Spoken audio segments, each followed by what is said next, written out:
Thank you, Lord. Hallelujah. मैं तेरे आगे नाच चलूंगा और तुझको विश्राम दूंगा। मैं तेरे आगे नाच चलूंगा और तुझको विश्राम दूंगा।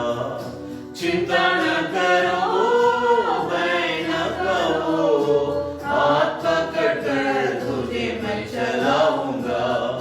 चिंता न करो, भय न करो, हाथ पकड़कर तुझे मैं चलाऊंगा। मैं तेरे आगे आप चलूंगा और तुझको विश्राम दूंगा। मैं तेरे आगे आप चलूंगा और तुझको विश्राम दूंगा। लाल समुद्र तेरे लिए रास्ता खोलेगा, शैतान का सारा सेना नाश हो जाएगा। यरदन नदी भी हटकर बहेगी, जीवन का फाटक तुम्हें स्वागत करेगा। लाल समुद्र तेरे लिए रास्ता खोलेगा, शैतान का सारा सेना नाश हो जाएगा। यरदन नदी भी हटकर बहेगी, जीवन का फाटक तुम्हें स्वागत करेगा। मैं तेरे आगे आप चलूंगा और तुझको विश्राम दूंगा। मैं तेरे आगे आप चलूंगा और तुझको विश्राम। चिंता न करो, चिंता न करो, भय न करो, हाथ पकड़कर तुझे मैं चलाऊंगा। चिंता न करो, भय न करो, हाथ पकड़कर तुझे मैं चलाऊंगा।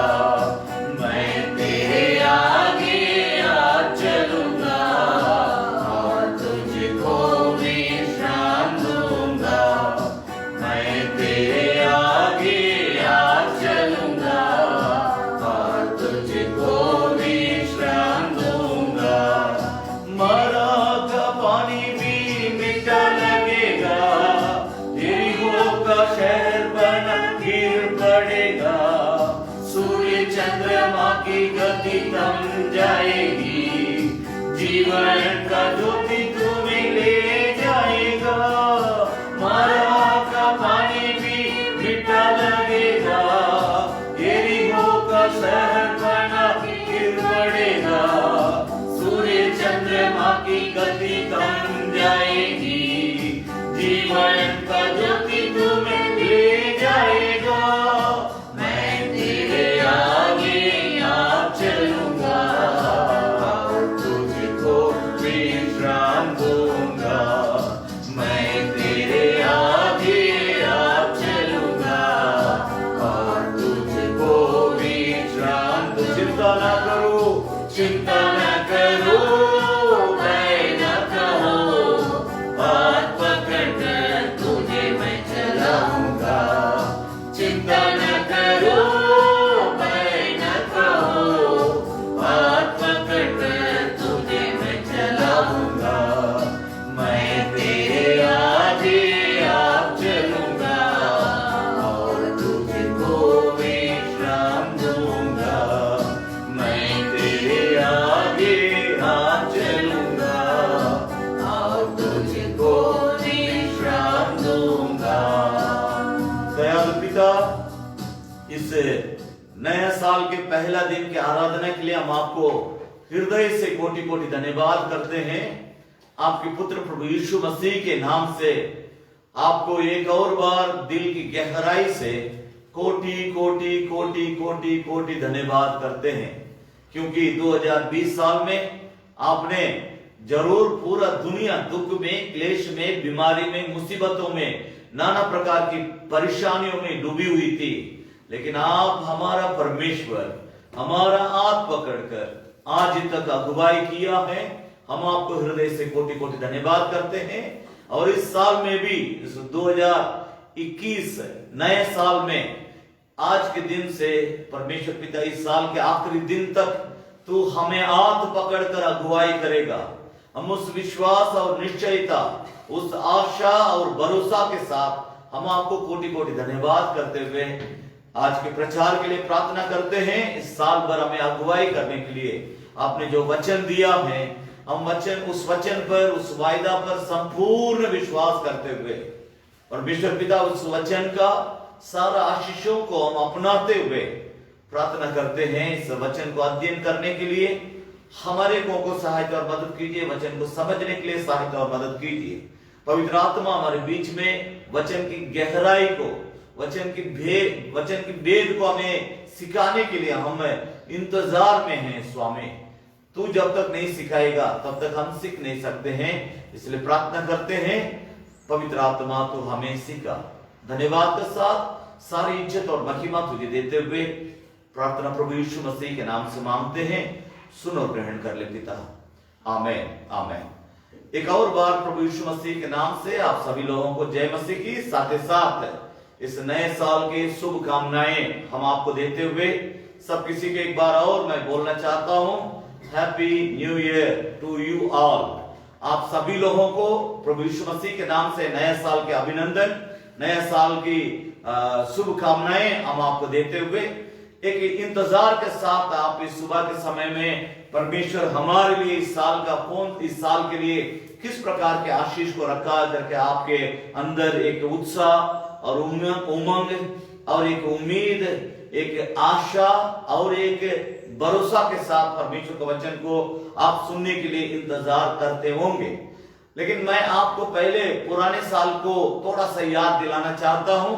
जरूर पूरा दुनिया कोरोना बीमारी के सागर में डूबी थी। पूरा विश्व के हर देश में, हर क्षेत्र में, हर जंगल में, पहाड़ों में, निर्जन प्रदेश में, शहरों में, गांव में, नगरों में रहने वाले सब किसी के अंदर एक बहुत बड़ा डर पैदा हुआ था इस कोरोना बीमारी के कारण।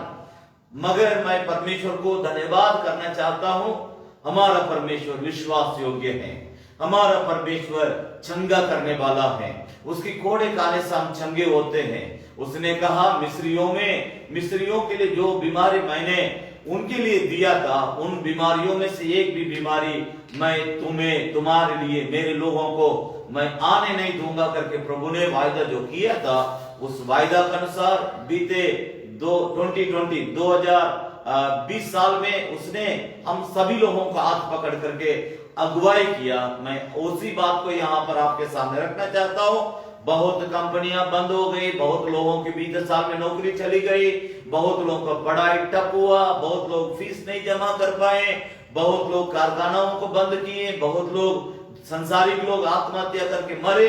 इन सारी बातों को देखते रहे हम, लेकिन परमेश्वर हमारा साथ रह करके, इम्मानुएल परमेश्वर हमारा साथ है। उस वचन का अनुसार मत्ती 1:23 के अनुसार परमेश्वर हमारा साथ रह करके हम सभी लोगों को संभाला है। एक और बार मैं हाथ जोड़ के परमेश्वर को धन्यवाद करना चाहता हूं। एक और बार मैं आपको परमेश्वर का वचन को आपके सामने रखते हुए प्रभु के नाम की स्तुति हो। आज आप बड़ी इंतजार, बेसब्री और एक उम्मीद के साथ, उमंग के साथ परमेश्वर इस साल के लिए मेरे लिए क्या रखा है, इस विचार के साथ आप परमेश्वर के वचन को सुनने के लिए तत्पर अभी इस वक्त होंगे। मैं आपके सामने हिंदी में, इंग्लिश में उस लाइन को आपके सामने मैं रखना चाहता हूं। प्रकाशित वाक्य उसका 21 अध्याय और उसका 5 पद ध्यान दीजिएगा। इस साल भर परमेश्वर हमें अगुवाई का, जब मैंने परमेश्वर से मांगा कि प्रभु इस साल हमारे साथ आप किस प्रकार कार्य करने पर हैं, उसको हमें बतला, हमें सिखा करके, जब उसके चेहरा को देखते हुए इंतजार कर रहे थे, परमेश्वर की बाट जो रहे थे, परमेश्वर ने उस समय मेरे दिल में इस वचन को डाला कि अंग्रेजी में इस प्रकार है, Behold, I make all things new। परमेश्वर इस रीति से हमसे कहना चाहता है कि देखो मैं तुम्हारे जीवन में सब कुछ नया करूंगा। इस साल में परमेश्वर सब कुछ नया करने पर है। पुराने बातें बीत गई, आप पुराने बातों को ओर मोड़ के ना देखे। मैं आपसे अनुरोध करता हूं कि आप 2020 साल में क्या पाए क्या खोए, उन बातों को एक मोटरी बांध कर, एक बोझा बांध करके उसको उठा करके कहीं गाड़ दीजिए, ताकि उसको कभी आप मोड़ के ना देख सके। अंग्रेजी में एक अच्छा कहावत है, पास्ट इज पास्ट, जो बीत गया सो बीत गया। अब उसके बारे में मत सोचो, उन बातों को छोड़ दो, उन विचारों को बंद करो, उन पुराने बातों को और पीछे मुड़ के देखने का कोई जरूरत नहीं। प्रभु यीशु मसीह ने कहा, लूका रचित सुसमाचार की पुस्तक उसका 9 अध्याय 68 पद में लिखा है, 9:62, ध्यान दीजिएगा।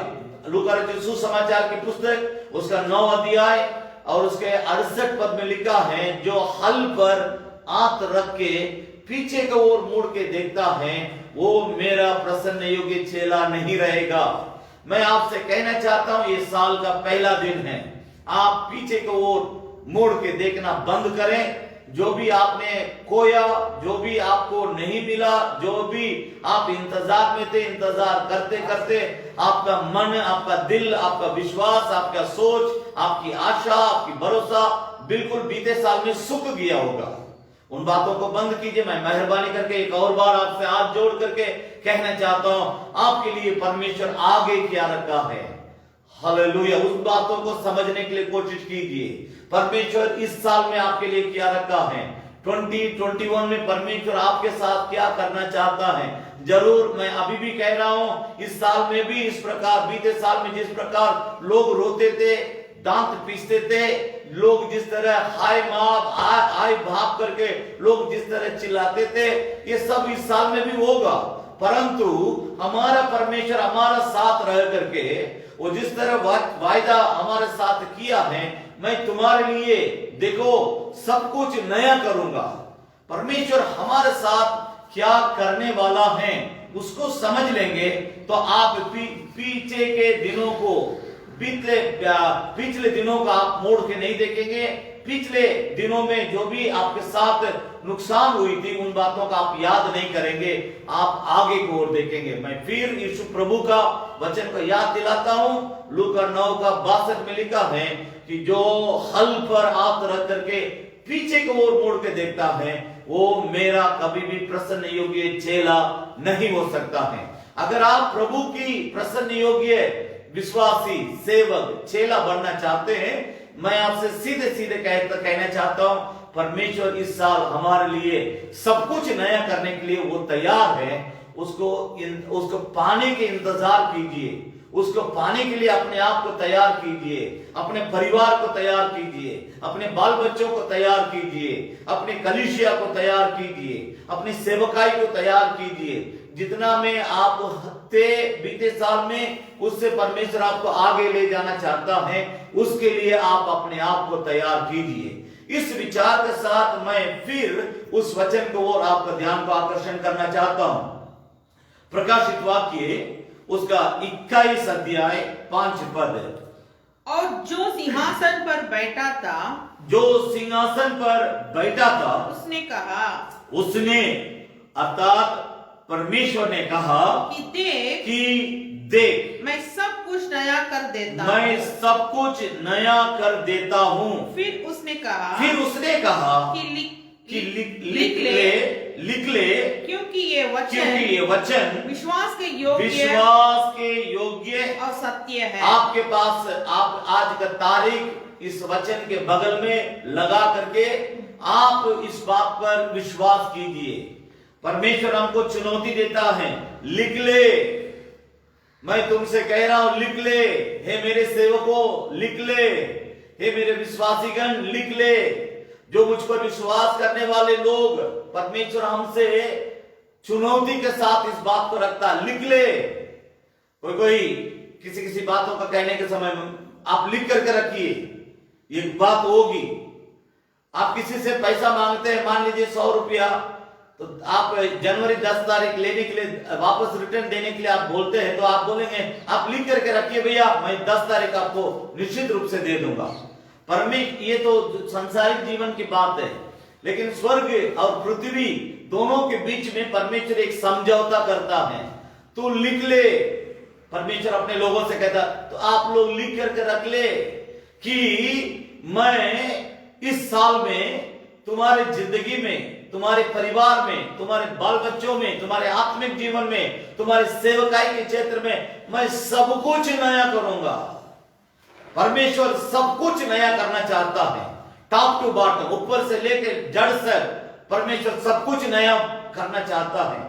मेरे प्यारे, इस बात को समझने की कोशिश कीजिए। मैं 3 बात को आपके सामने लाऊंगा, लेकिन उससे पहले आप इस बात को समझने के लिए कोशिश कीजिए। परमेश्वर हमसे सीधे सीधे वायदा करता है, मैं सब कुछ तुम्हारे जीवन में नया करूंगा। जब नया करने की बात आती है, पुराने बातों को छोड़ने के लिए हमें तैयार होने की जरूरत है। मान लीजिए इस नया साल के लिए, चाहे बीते क्रिसमस के लिए आप अपना घर को पोछाड़ा किए होंगे। जब आप पोछाड़ा करते हैं, घर में जितना मकड़ा का जाल है, जितना गंदगी है, जितना आपके पलंग के नीचे, बक्सा के नीचे, किचन में, सब जगह में, शौचालय में, सब जगह में जितनी गंदगी थी, पहले उसको आप झाड़ू से साफ करते हैं, उसके बाद रंग लगाते हैं। भाई बहन, मेरी बात को समझने की कोशिश कीजिए। आपके अंदर की जितना कचरा है उसको पहले आप निकाल के फेंकने के तैयार होइए, तब परमेश्वर आपके अंदर नए बातों को लाएगा, नए कामों को करेगा। पुराने गंदगी को जब तक आप बाहर नहीं निकालेंगे, तब तक परमेश्वर नई बातों का आपके जीवन में, नई कामों को कर नहीं सकता है। अगर आप चाहते हैं, सचमुच आपकी विचार है, सचमुच आपकी उम्मीद है, सचमुच आपकी ये विश्वास है, सचमुच आपकी ये प्रार्थना है कि परमेश्वर मेरे जीवन में, मेरे बाल बच्चों के जीवन में, मेरे परिवार में, मेरे कलीसिया में, मेरे सेवकाई में सब कुछ नया कर दे, उसके लिए आपको एक काम करना पड़ेगा। आपको आपके अंदर का तमाम गंदगी को निकालना पड़ेगा, कचरा का आपके अंदर से निकालना पड़ेगा। अगर सही तौर से कहा जाए, कचरा निकलेगा तब पोछड़ा होगा।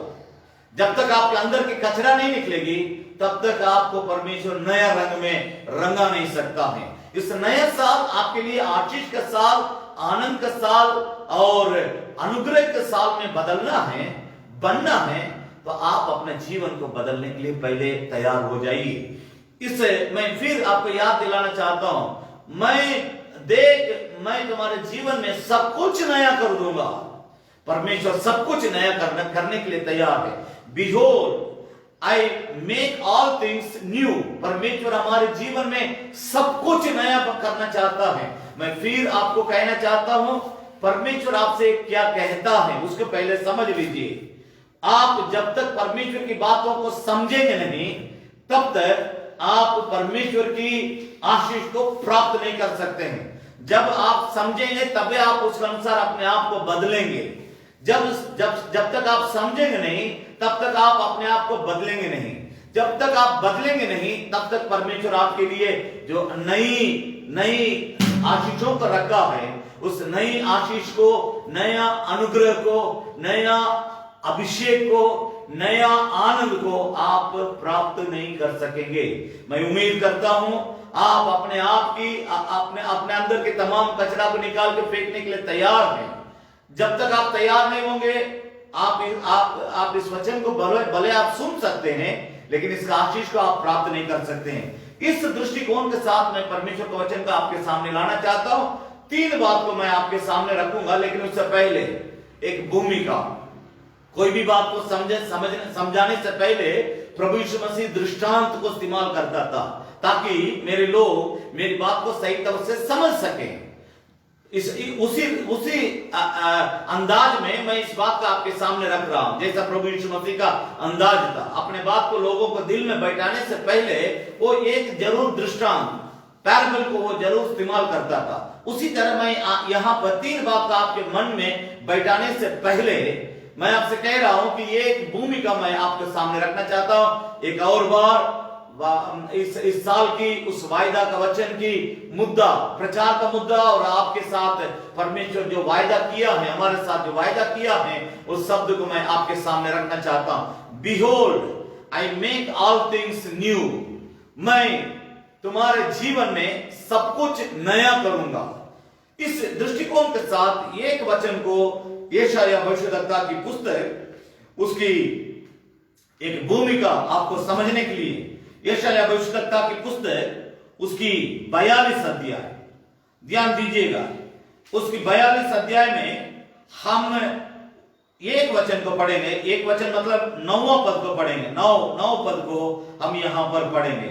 42 यशायाह भविष्यद्वक्ता की पुस्तक 42 अध्याय 9 पद। देखो पहली बातें तो हो चुकी हैं, अब मैं नई बातें बताता हूं। उनके होने से पहले मैं तुमको सुनाता हूं। देखिए ये भूमिका है। पहला, दूसरा, तीसरा पॉइंट करके 3 पॉइंट को मैं बोलूंगा, लेकिन इसको पहले समझिए। परमेश्वर नया नियम में, स्वर्गीय राज्य में, ये प्रकाशित वाक्य उसकी 21 अध्याय के जो 5 पद है, स्वर्ग में होने वाली वार्तालाप को यूहन्ना जो पद्मोस टापू में था, उस टापू में रहते हुए, उस टापू में कोई इंसान नहीं था, केवल यीशु प्रभु का चेला यूहन्ना पद्मोस टापू में रह करके जब वो प्रार्थना कर रहा था, उस समय स्वर्ग में जो भी बातें हो रही थी उसको उसने अपने नंगे आंखों से देखा। जब देखा वो इस बात को उसके बाद लिखने लगा। उसी में लिखा है कि पहला पद को मैं फिर याद दिला रहा हूं, प्रकाशित वाक्य उसका 21 अध्याय 5 पद। देखो मैं सब कुछ नया कर देता हूं, मैं सब कुछ नया करूंगा। जो परमेश्वर का वायदा है, उस वायदा के अनुसार उसका मैं एक भूमिका यहां पर आपको देना चाहता हूं। ये तो नया नियम में, पुराना स्वर्गीय राज्य में परमेश्वर जो लोगों के लिए बातचीत करता है उसके बारे में हमने पढ़ा था। लेकिन पुराना नियम में परमेश्वर, पिता परमेश्वर किस प्रकार लोगों से बातचीत करता है, अपने नया काम के बारे में, अपने लोगों के लिए मैं फिर आपको बतलाने के लिए चाहता हूं। परमेश्वर रात दिन हमारे बारे में सोचते रहता है। परमेश्वर हमारे बारे में रात दिन चिंता करते रहता है कि मैं अपने बेटा के लिए क्या करूं, बेटी के लिए क्या करूं, उस परिवार के लिए क्या करूं। उस परिवार में एक भी आदमी नहीं है कि ये केवल ये लोग कैसे रहेंगे। इस प्रकार परमेश्वर रात दिन हमारे लिए चिंता करते रहता है। परमेश्वर के नामों में अगर एक और नाम जोड़ के मैं बताना चाहूं, परमेश्वर हमारा शुभ चिंतक है।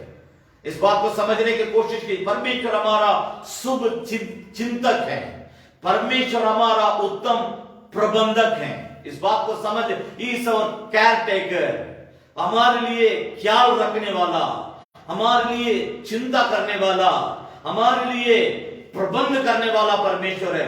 आप परमेश्वर की जिस प्रकार समझेंगे उसी प्रकार परमेश्वर का वचन आपके जीवन में काम करेगा।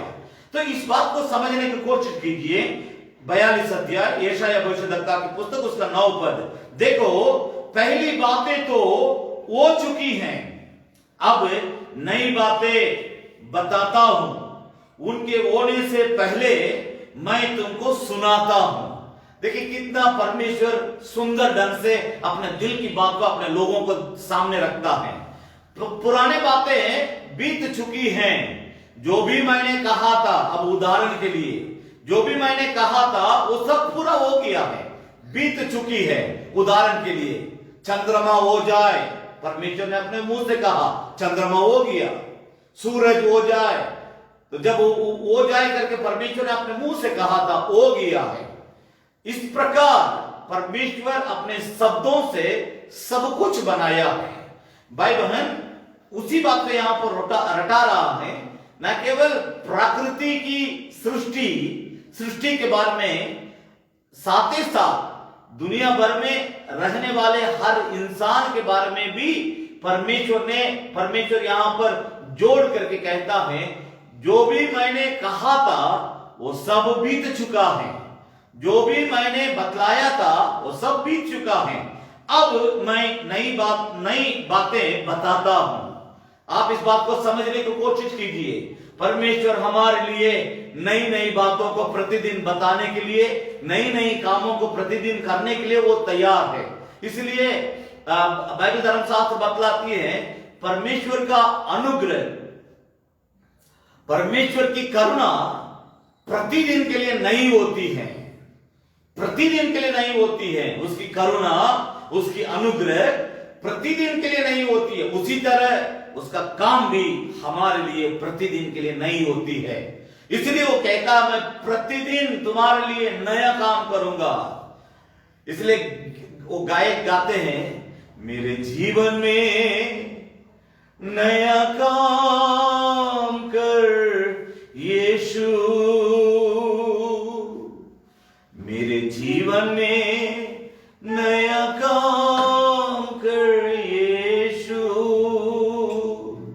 मेरे जीवन में नया काम, मेरे जीवन में नया काम, मेरे जीवन में नया काम कर यीशु,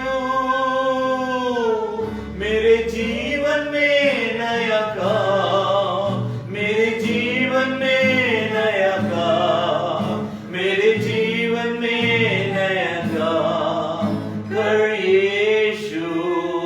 इसी रीति से मेरे परिवार में नया काम, मेरे आमदनी में नया काम, मेरे बच्चों में नया काम, मेरे खेती गृहस्थी में नया काम, मेरे कामों में नया काम, मेरी सेवकाई में नया काम, मेरे आत्मिक जीवन में नया काम। हर क्षेत्र के बारे में मैं आपसे कहना चाहता हूं, परमेश्वर हमसे कहता है अब मैं नई बातें बताता हूं, उनके होने से पहले मैं तुमको सुनाता हूं।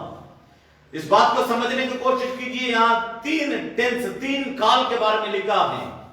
कैसे मैंने जो कहा था वो भी पूरा हुआ है, मैं जो बतलाने पर हूं वो भी पूरा होगा, मैं तुम्हारे लिए जो सोचता हूं उसको भी मैं पूरा करूंगा। इसका मतलब मैं हमेशा तुम्हारे लिए नया काम करने के लिए तैयार हूं। उस नए काम को पाने के लिए क्या तुम तैयार हो? इस दृष्टिकोण में मैं 3 बात को आपके सामने रखना चाहता हूं। मेरी बात को समझने की कोशिश कीजिए। नंबर 1, यशायाह भविष्यद्वक्ता की पुस्तक उसकी 43 अध्याय, ध्यान दीजिएगा। यशायाह भविष्यद्वक्ता की पुस्तक उसकी 43 चैप्टर 43 18 और 19 पद, 19 ध्यान दीजिएगा। यशायाह भविष्यद्वक्ता की पुस्तक उसकी 43 अध्याय, उसमें 18 और 19 पद को हम सुनेंगे। अब बीती हुई घटनाओं का स्मरण मत करो। आपके पास कलम होगा, मैं आपसे कह रहा हूं ये मेरा पिताजी का किताब नहीं है या मेरा लिखा हुआ किताब भी नहीं है। जिसने आपकी मां की कोख में उत्पन्न होने से पहले से आपको ऊपर चित्त लगाया है वो परमेश्वर का है।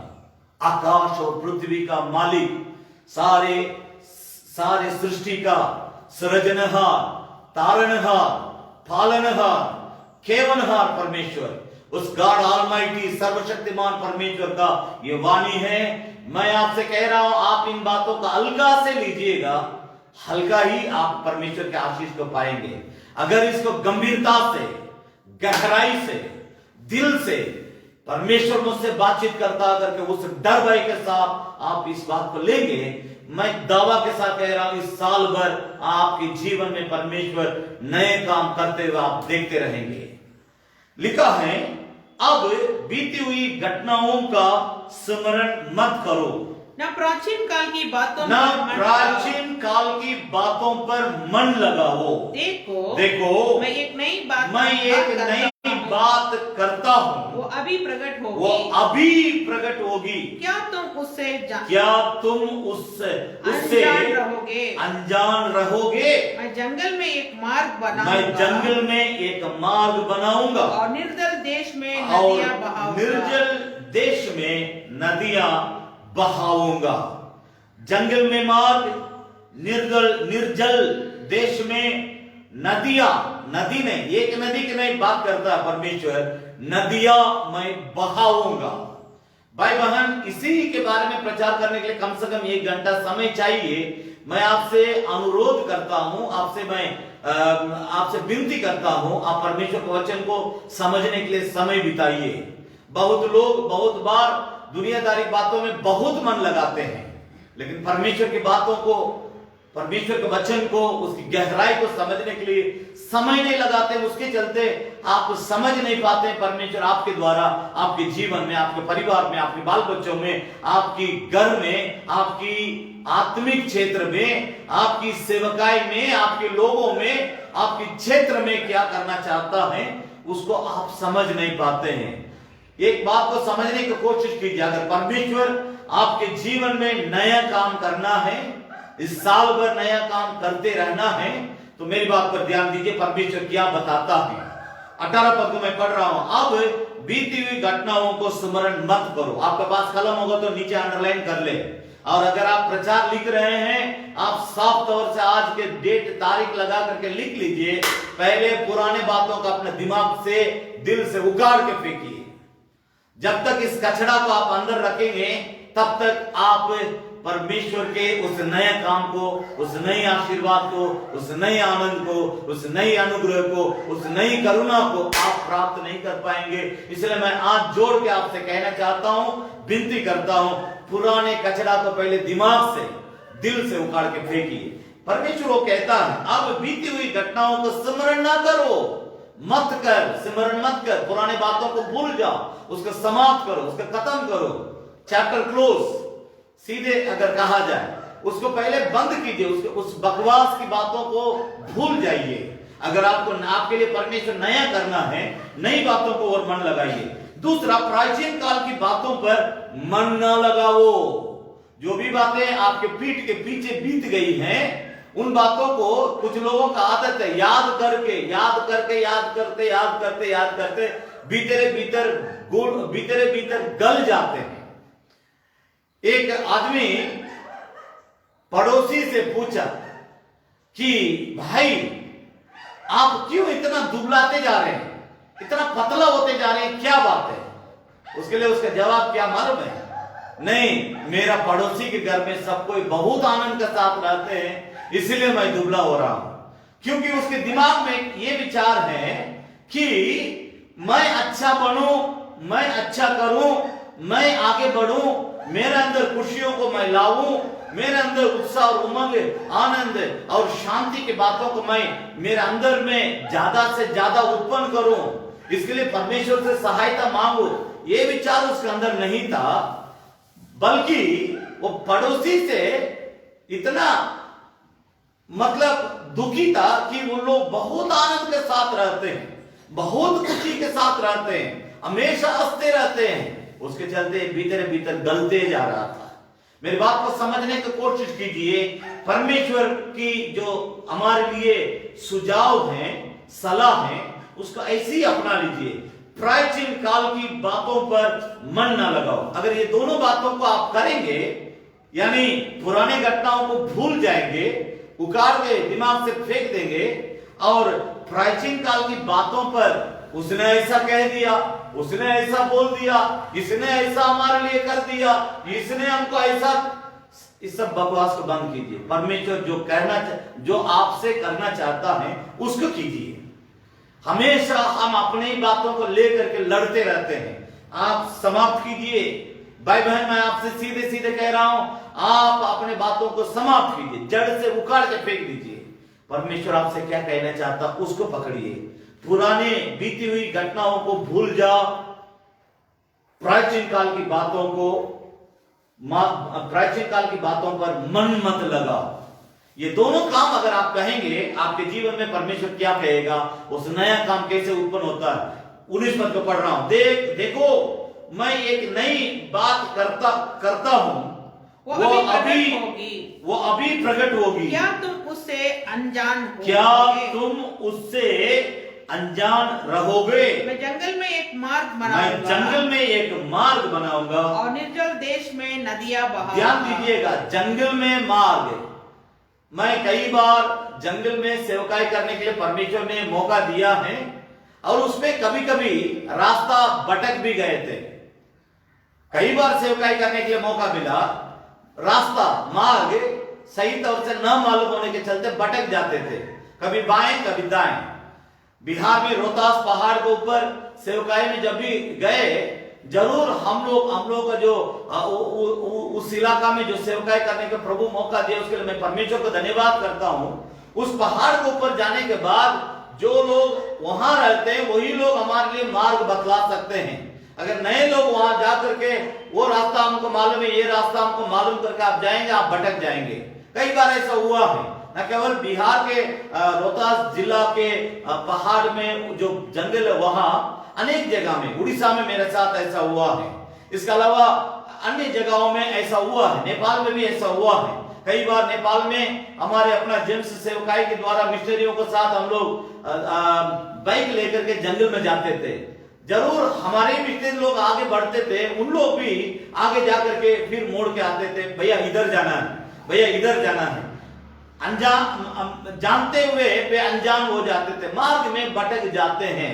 लेकिन परमेश्वर यहाँ क्या कहना चाहता है, अब आप लोग नहीं भटकेंगे, क्योंकि जंगल में मैं तुम्हारे लिए मार्ग बनाऊंगा, निर्जल प्रदेश में मैं नदियों को बगाऊंगा। मेरी बात पर ध्यान दीजिएगा, जंगल में परमेश्वर अगर मार्ग बना दिया, आपके जीवन इस नया साल के शुरुआत में जंगल जैसे लगता है, तो आप परमेश्वर का हाथ में अपना जीवन को अर्पण कीजिए और उससे कहिए, प्रभु मार्ग आप दिखाइए, आप मार्ग बतलाइए। प्रभु आपको अगर मैं सही कहूं कि वो मार्ग प्रभु यीशु मसीह है। यूहन्ना 14:6 में लिखा है, 14:6 में लिखा है कि मैं ही मार्ग, मैं ही सत्य, मैं ही जीवन हूं, बिना मेरे द्वारा कोई मेरे पिता परमेश्वर के घर में पहुंच नहीं सकता है। भाई बहन, उसके हाथ में अपना जीवन को सौंप दीजिए। आप क्यों मार्ग बनाने में लगे हैं? आप मार्ग बनाते बनाते बनाते बनाते कई जगह में हार गए, कई जगह में धोखा हो गई, कई गड्ढा में गिर के आप अभी भी एक नए मार्ग के इंतजार। वो मार्ग प्रभु यीशु मसीह है, उसके हाथ में आप अपने जीवन को सौंपेंगे, वो नया मार्ग जरूर आपके लिए दिखलाएगा। जंगल में मैं मार्ग बनाऊंगा, निर्जल, निर्जल मतलब जहां पर कोई एक बूंद भी पानी नहीं है, निर्जल, जहां पानी की कोई उम्मीद नहीं कर सकते, वहां परमेश्वर कहता है जहां आप उम्मीद नहीं कर सकते, वहां मैं तुम्हारे लिए नदियों को बहाऊंगा। अब पूछेंगे कि पास्टर जी, भैया जी, कैसे हो सकता है? How it is possible? कैसे ये हो सकता है? परमेश्वर के वचन में लिखा, जो निर्जल प्रदेश है वहां से कैसे हमारे लिए पानी मिलेगी? मैं आपसे सीधे सीधे कह रहा हूं, मिस्र देश से कानान की ओर जब इस्राएलियों को लेकर के रवाना हुए थे, मूसा, यहोशू, आरोन, पूरा टीम जब लेकर के वो लोग जा रहे थे, मार्ग में, निर्जल जगह में, निर्जन प्रदेश में, उनके लिए पानी पीने के लिए पानी नहीं था, उनका जीव सूख रहा था। तब परमेश्वर से मूसा ने प्रार्थना किया, हे परमेश्वर पिता, आपके लोग ऐसे ही प्यास से मर जाएंगे, कुछ कीजिए। तब परमेश्वर ने कहा, वो जो चट्टान है उससे बात करो, उससे पानी निकलेगी। और एक बार परमेश्वर ने कहा, उससे एक बार लाठी से मारो, उसमें से पानी निकलेगी। चट्टान हमारे लिए पानी दे सकती है। वो चट्टान कौन है? हमारा उद्धार करता, जिसने क्रूस पर अपने जीवन को बलिदान दिया, वो प्रभु यीशु हमारे लिए उत्तम उचित चट्टान है। मैं आपसे यही कहना चाहता हूं, हम पुराने बातों को भूल जाएंगे, पुराने प्राचीन काल की जो भी बातें हैं, बीती हुई बातें, उन बातों को अपने दिल से उतार के फेंकेंगे, तभी परमेश्वर इस प्रकार का काम हमारे जीवन में कर सकता है। उदाहरण के लिए 2 वचन को मैं आपके सामने रखता हूं। नीति वचन किस प्रकार वो मार्ग बनाता है, और नीति वचन उसकी 16 अध्याय, नीति वचन उसकी 16 अध्याय का 17 पद को हम पढ़ेंगे। नीति वचन की पुस्तक उसका 16 अध्याय 17 पद, बुराई से हटना सीधे लोगों के लिए राजमार्ग है।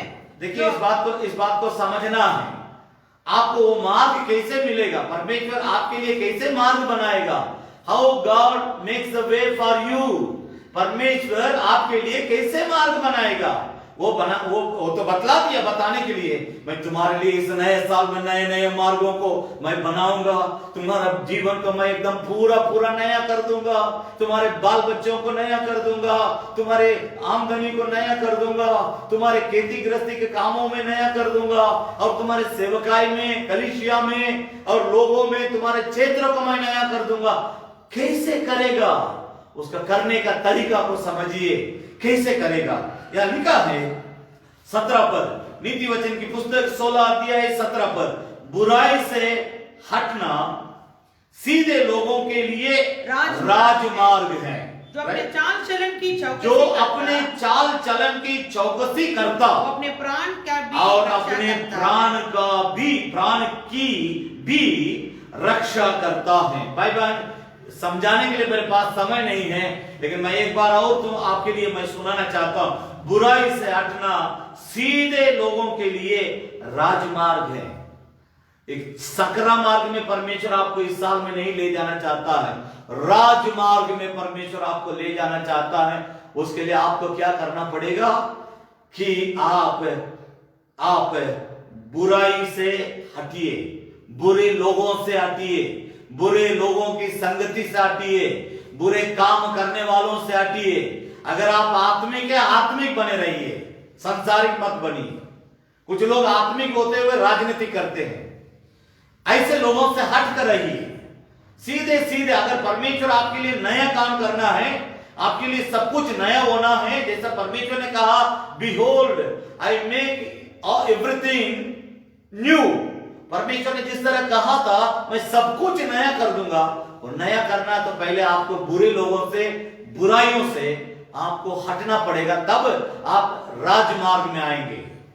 परमेश्वर इससे आपको एक और महत्वपूर्ण आशीर्वाद है, जो अपने चाल चलन की चौकसी करता, वो अपने प्राण की भी रक्षा करता है। भाई बहन, बहुत गहरी बात है ये कि बुरे लोगों से, बुराइयों से हटना और अपने चाल चलन के ऊपर ध्यान रखना, लंबा लंबा प्रचार करना, लंबा लंबा प्रार्थना करना, लंबा लंबा प्रचार करना, लंबा लंबा हम 20 बार बाइबल पढ़ लिए, 50 बार बाइबल पढ़ लिए, 100 बार बाइबल पढ़ लिए, लेकिन परमेश्वर आपसे सीधे सीधे पूछ रहा, आपकी रिश्ता किसके साथ है? मेरे साथ है, ये बुरे लोगों के साथ भी है, बुराई करने वाले लोगों के साथ भी है। आप खुद बुराई करते हैं क्या? इन बातों से जब तक आप अलग नहीं होंगे, तब तक परमेश्वर आपके जीवन, यही खचड़ा, मैंने आपसे पहले ही प्रचार में कहा था, खचड़ा अटेगा तब ही घर का पोचड़ा होगा। अगर आपके अंदर की खचड़ा आप में से दूर होगी, तभी परमेश्वर आपको नया रंग में बदल सकता है। इस बात पर ध्यान दीजिए। एक कि बुराई से अलग होना, दूसरा अपने चाल चलन के ऊपर चौकसी करना। वो जो इस प्रकार का जीवन जीता है, वो अपने प्राण की भी रक्षा करता है। क्या जाने बीते दिनों में जो भी अपराध, गुनाह, पाप, बुराई, बुरे लोगों की संगति के साथ आपने जो कुछ कर दिया, उन बातों को परमेश्वर भूल गया। वो आपको क्षमा करने के लिए वो महान है, दयावंत है। लेकिन अब जब परमेश्वर की बातों को सुनते हैं, समझते हैं, आगे इस नया साल में बुराई करने और बुरे लोगों की संगति में अगर आप बढ़ेंगे, मैं आपसे कह रहा हूं, 2 बात पर आप फेल हो जाएंगे। इस प्रकार आप करने से, एक, आप अपने चाल चलन के ऊपर चौकसी नहीं रहेंगे, दूसरा आप अपने, यहां लिखा, प्राण की रक्षा करने में आप फेल हो जाएंगे, हार जाएंगे। दोनों बातों पर ध्यान दीजिए। एक और समय नहीं है, इसलिए मैं जल्दी जल्दी बोल रहा हूं।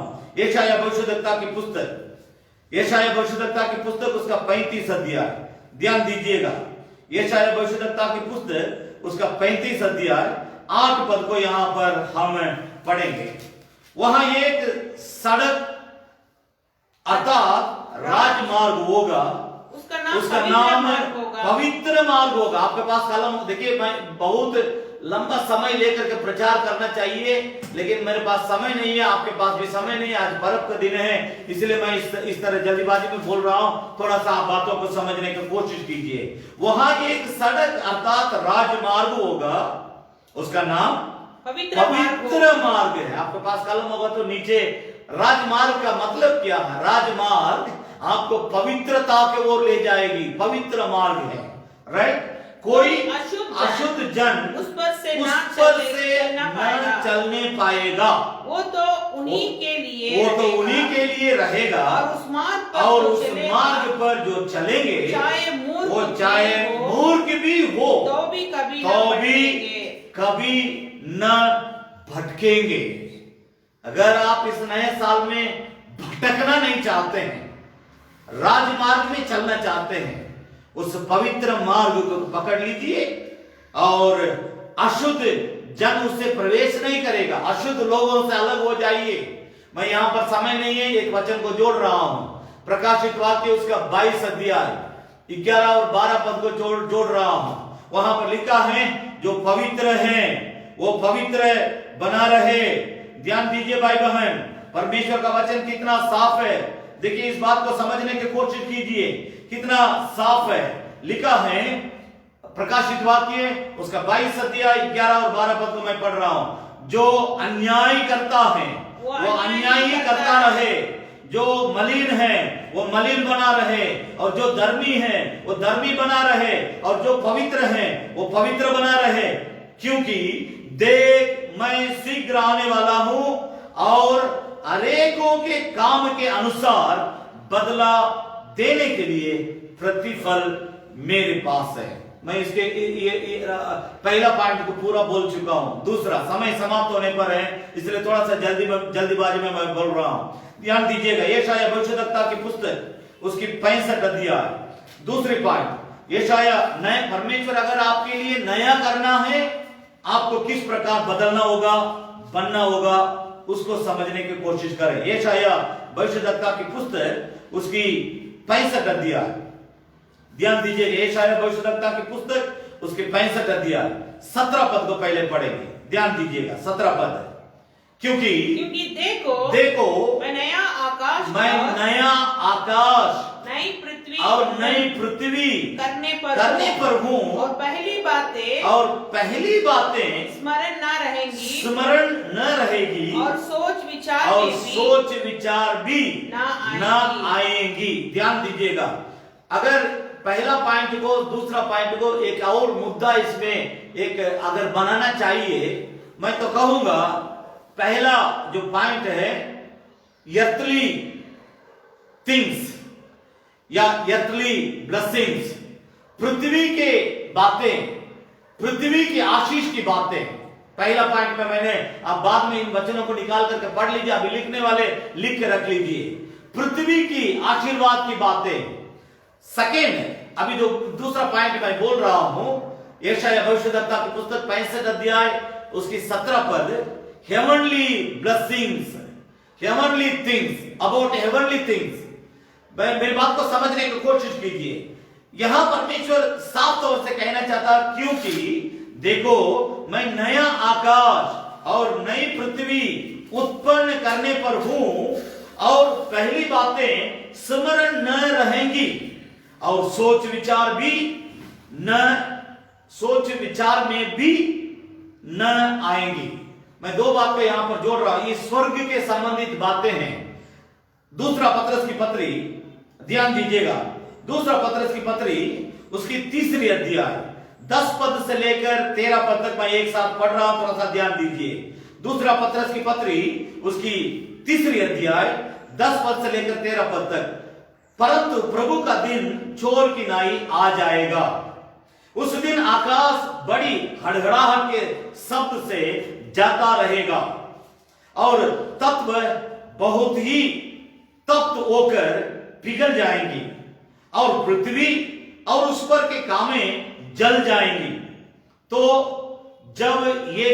जबकि ये सब वस्तुएं इस रीति से पिघलने वाली हैं, तो तुम्हें पवित्र चाल चलन और भक्ति में कैसे मनुष्य होना चाहिए। आपके पास कलम होगा तो इस लाइन को अंडरलाइन करके रखिए।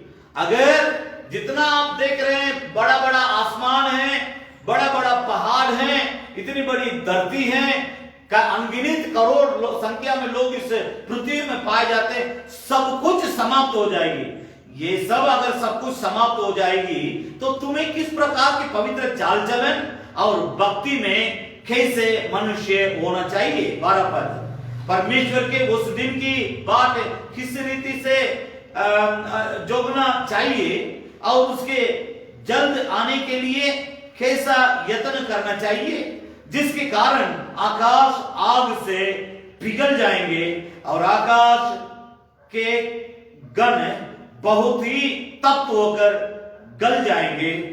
13 पद को पढ़ रहा हूं, पर उसकी प्रतिज्ञा के अनुसार हम एक नए आकाश और नई पृथ्वी की आस देखते हैं, जिनमें दिन में धार्मिकता वास करेगा। मैं साफ तौर से आपके दिल तक परमेश्वर के वचन को पहुंचा रहा हूं। जब उस स्वर्गीय राज्य की बात यहां पर आती है, उसमें सब किसी के लिए उसका जो निकास है, उसका जो एग्जिस्ट वे है, उसका जो द्वार है, उसमें सब कोई नहीं प्रवेश कर सकते हैं। तो वहां पर लिखा है धार्मिकता सिर्फ और सिर्फ उसमें वास करेगी। उस स्वर्गीय राज्य में इस नया आसमान समाप्त हो जाएगी, इस आसमान समाप्त हो जाएगी, इस धरती समाप्त हो जाएगी। अर्थात तो स्वर्गीय राज्य की बातें यहां पर लिखी गई हैं, उसमें कौन प्रवेश करेंगे? वही प्रवेश करेंगे जो धार्मिक हैं, जो पवित्र हैं, जो परमेश्वर के डर भय में रहते हैं, जो सच्चा भक्ति करते हैं। झूठा भक्ति करने वाले, झूठे धार्मिकता के जीवन बिताने वाले, झूठे पवित्रता के जीवन बिताने वाले उसके अंदर प्रवेश नहीं कर पाएंगे। ध्यान दीजिए, मेरे पास समय नहीं है, लेकिन मैं दोनों पहला दूसरा बात को फिर से आपको याद दिला रहा हूं। पहला पॉइंट पूरा पृथ्वी के आशीष के बारे में लिखी हुई है, क्योंकि निर्जल प्रदेश, वहां पर परमेश्वर कहता मैं नदियों को बगाऊंगा, जंगल में तुम्हारे लिए मार्ग दिखाऊंगा। अगर परमेश्वर इस साल में आपके लिए प्रतिदिन मार्ग दिखाना है, धार्मिक बनिए, पवित्र बनिए, परमेश्वर की भक्ति में बढ़िए, उसकी धार्मिकता को पहन लीजिए, उसकी डर भय में, उसकी चाल चलन में, उसकी भक्ति में, उसके वचन में, उसकी प्रार्थना में, उसकी पवित्र आत्माओं के भरपूरी में होके बढ़िए।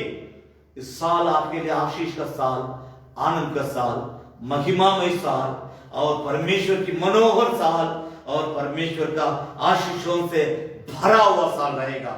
नंबर 3, दूसरा कोरिन्थियों का पत्री, इन आशीषों को पाने के लिए एक और बात को मैं कह करके आपके लिए प्रार्थना करना चाहता हूं। दूसरा कोरिन्थियों का पत्री, उसकी इस साल की आशीष को पाने के लिए रास्ता क्या है। आपके दिल बहुत इन बातों को सुनकर के एकदम गदगद हो गया होगा। ओ परमेश्वर मेरे लिए नया काम करने वाला है, ओ परमेश्वर मेरे लिए मार्ग दिखाने वाला है, ओ परमेश्वर मेरे लिए नदियों का, आशीष की नदियों को बहाने वाला है। जहां कोई उम्मीद नहीं है, जहां कोई आशा नहीं है, जहां कोई विश्वास करने के लिए जगह नहीं है, वैसा जगह में परमेश्वर मेरे लिए आरून की छड़ी में से जिस तरह नई पत्तियां पनपने लगी, उसी तरह परमेश्वर आपके जीवन में नई आशीषों को जोड़ने के लिए तैयार है, सब कुछ नया करने के लिए तैयार है। लेकिन मैं आपसे कहना चाहता हूं इसको पाने के लिए क्या रास्ता है। दूसरा कोरिन्थियों का पत्री, उसका 5 अध्याय 17 पद है, यदि कोई मसीह यीशु में है तो वो नई सृष्टि है, पुरानी बातें बीत गई हैं, देखो सब नई हो गई हैं। मैं फिर से कहना चाहता हूं, ये कंक्लूजन पॉइंट है इस प्रचार का, ये कंक्लूजन पॉइंट है, ध्यान दीजिएगा। ये परमेश्वर का दास पौलुस कुरिन्थी कलीसिया वालों को लिखता है। आपको मालूम होना चाहिए, गंदगी से भरा हुआ कलीसिया, परमेश्वर को रुष्ट दिलाने वाले, पाप करने वाली कलीसिया, उसके बारे में आप पढ़ के समझ लीजिए। मैं सभी बातों का अभी बोल नहीं सकता हूं। उन लोगों के लिए पौलुस लिखता है, सो यदि कोई मसीह यीशु में है वो नई सृष्टि है, पुरानी बातें बीत गई, देखो सब नई हो गई। परमेश्वर जिस तरह कहा था, behold I make all things new, जैसा परमेश्वर ने कहा था मैं सब कुछ नया करूंगा, उसी बात को पौलुस कहता है कुरिन्थी कलीसिया वालों से, सब नई हो गई। नई कैसे होगी, नई कब होगी? यदि कोई मसीह यीशु में है वो नई सृष्टि है, पुराने बातें बीत गई, आपको नए सृष्टि बनना है, पुराने बातों को जड़ से सत्यानाश करना है, पुराना जिंदगी को, पुराना चाल चलन को, पुराना आपके सोच विचार को, पुराना आपका काम धंधा को, बाइबल धर्म शास्त्र से हटके आपने जो कुछ पुराना जीवन जिया, पुराने जिंदगी में कामों को किया है, इस वचन के खिलाफ में उन सारे बातों को समाप्त करेंगे, तब आप नई सृष्टि होंगे, तब बाइबल का वचन आपके जीवन में पूरा होगा, सब कुछ नया हो जाएगा। यहां पौलुस लिखता है सब नई हो गई। मेरी बात को समझने की कोशिश कीजिए, मेरे पास समय नहीं है, मैं वचनों को बोल रहा हूं, लिख लीजिए, तब इस प्रचार सही तरह से कंप्लीट हो जाएगा। तीसरी बातों के लिए दाऊद का जीवन के एक उदाहरण देता हूं। भजन संहिता 51 अध्याय 9, 10, 11, 12 पद को आप बाद में पढ़ लीजिए। उसके जीवन में एक पाप हुआ था, भयानक पाप किया, बत्सेबा नामक एक स्त्री के साथ, जबकि वो उरिया की पत्नी थी, उसको जबरदस्ती अपने घर में बुला करके उसके साथ सोया, शारीरिक संबंध बनाया, उसके चलते एक बच्चा हुई, वो बच्चा मर भी गई। इसके अलावा बड़ा पाप, किसी के पत्नी को दाऊद अपनाने के लिए उसकी पति को मार डलवाता है। इतना बड़ा पाप, इतना बड़ा गंदे जीवन, इतना बड़ा परमेश्वर के विरोध में अन्याय और अपराध करने के बाद परमेश्वर के सामने आके गिड़गिड़ाता है कि परमेश्वर मुझे आपके सन्मुख से हटाइए मत, पवित्र आत्मा जो आपने मुझे दिया है उसमें, उस पवित्र आत्मा को मुझ में से निकालना दे, तेरे सन्मुख से मुझे हटाना दे। गिड़गिड़ा रहा है। जब तक आप इस प्रकार परमेश्वर के सामने आकर के अपने पापों के लिए पश्चाताप नहीं करेंगे, जो अपने अपराधों को छुपा रखता है उसका कार्य सफल नहीं होता, जो अपने पापों को मान लेता और छोड़ भी देता है उस पर परमेश्वर की दया की जाती है। दाऊद छोड़ दिया था, परमेश्वर उस पर दया किया है। इस वचन को आप बाद में पढ़ लीजिए। साथ ही साथ यशायाह भविष्यद्वक्ता की पुस्तक उसकी 40 अध्याय, यशायाह भविष्यद्वक्ता की पुस्तक उसके 40 अध्याय आखिरी पद में इस प्रकार लिखा है, मैं आपके लिए पढ़ना चाहता हूं, ध्यान दीजिएगा। यशायाह भविष्यद्वक्ता की पुस्तक उसकी 40 अध्याय उसमें आखिरी पद में इस प्रकार लिखा है, ध्यान दीजिए किस प्रकार परमेश्वर अपने लोगों से बातचीत करता है। लिखा है, परंतु जो यहोवा की बात जोगते हैं वे नया बल प्राप्त करते जाएंगे, वे उकाब की नाई उड़ेंगे और वे दौड़ेंगे और श्रमित नहीं होंगे, चलेंगे और थकेंगे नहीं। थकित नहीं होंगे, चलेंगे, दौड़ेंगे, उड़ेंगे। ये सब कब होगा? जब आप अपने जीवन को बदलेंगे, जब आप परमेश्वर का हाथ में अपने आप को सौंपेंगे। इस प्रकार आप कीजिएगा, आपका इस साल परमेश्वर के द्वारा बहुत आशीष का साल होगा। और मैं आपसे ये भी कहना चाहता हूं, सब कुछ परमेश्वर आपके लिए नया कर देगा। रोमियो को पत्र उसकी 12 अध्याय 2 पद, मेरे पास समय नहीं इसलिए वचन को मैं बोल रहा हूं। रोमियो को पत्र उसकी 12 अध्याय 2 पद, सेकेंड कोरिन्थियंस दूसरे कोरिन्थियों की पत्री उसकी 4 अध्याय का 16 पद, और कोलोसियों 3 अध्याय 10 पद, उसके बाद 1, 2, 3। हम केवल इस वचन को पढ़ करके आपके लिए प्रार्थना करना चाहते हैं। पहले रोमियो को पत्री उसकी 12 अध्याय और उसमें दूसरा पद, रोमियो को पत्री उसकी 12 अध्याय उसकी दूसरा पद को हम सुनेंगे। ध्यान दीजिएगा यहाँ पर किस प्रकार लिखा, दूसरी पद, इस संसार के सदस्य ना बनो, इस संसार के सदस्य न बनो, परंतु तुम्हारी बुद्धि के नए हो जाने से तुम्हारा चाल चलन भी बदलता जाए, जिससे तुम परमेश्वर की भली और भावती और सिद्ध इच्छा अनुभव से मालूम करते रहोगे। आप इस संसार से पहले परमेश्वर के साथ आ जाइए। आधार कार्ड है कि नहीं वो अलग बात है, वो केवल संसार में जीने के लिए, लेकिन स्वर्ग का नागरिकता, सिटीजनशिप ऑफ हेवन, स्वर्ग की जो नागरिकता है वो नहीं रहेगा, अंदर नहीं जा पाएंगे। आज आपके लिए मैं एक नई बात को आपके सामने रखना चाहता हूं। इस साल भर आपके लिए परमेश्वर सब कुछ नया करना है, नए नए आशीषों को देना है। पहले संसार का जो आपका नागरिकता है उसको काटिए। संसार का जो सदस्यता है, पाप, अन्याय, अधर्म, अनर्थ कार्य, उर्दन मचाने वाले जीवन, इन सारी बातों को समाप्त करके परमेश्वर के पास लौट आइए। परमेश्वर इस साल भर आपको बड़ी आशीष देके नई नई आशीषों के साथ परमेश्वर आपको आगे ले जाएगा। आखिर में एक ही वचन को पढ़ करके हम प्रार्थना करें। कुलुसियों की पत्री उसकी 3री अध्याय, ध्यान दीजिएगा। कुलुसियों की पत्री उसकी 3री अध्याय, पहले 10 पद को पढ़ रहे हैं, ध्यान दीजिए। लिखा है, और नए मनुष्यत्व को पहन लिया है, जो अपने सृजनहार के स्वरूप के अनुसार ज्ञान प्राप्त करने के लिए नया बन जाता है। स्वर्गीय पिता अपने सृजनहार की स्वरूप में बदलने के लिए हमने मन फिरा के बपतिस्मा लेकर के हम परमेश्वर के पास आए।